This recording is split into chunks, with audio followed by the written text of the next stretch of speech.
For the next several years, every astronaut that the United States, the Air Force, and NASA send into space will be riding atop one of these, a Gemini Titan launch vehicle. Here at the Martin Company in Baltimore is the manager of the Gemini Titan launch vehicle program, Mr. Buzz Hello. Mr. Hello, what are you learning from this Gemini Titan launch vehicle?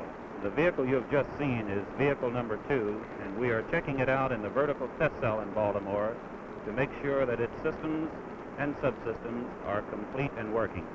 Well, can you give us an idea of exactly where vehicle number 1 fits into our overall space program? Yes, vehicle number 1 is the forerunner to the Gemini program in general. It will launch an essentially empty capsule which has a very vital purpose of checking the structural mate between the capsule and the launch vehicle. Then what are you supposed to learn from this one when you finally send it down to Cape Kennedy and it goes up? Launch vehicle number 2, which of course will launch spacecraft number 2, will further the mission of number 1. We will check out a fully equipped spacecraft. No men, it'll be unmanned, but all systems will be aboard.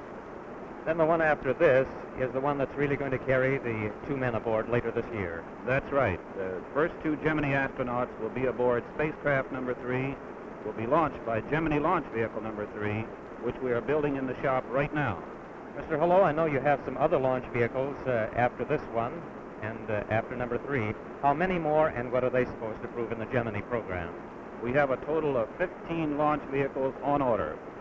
Each one has its own mission. We have gone through number 1, 2, and 3. From there on, we go into rendezvous missions with the follow-on spacecraft.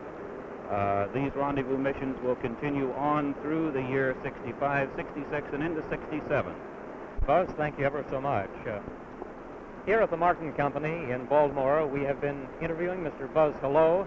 This company is number 1 man on the Gemini Titan launch vehicle program.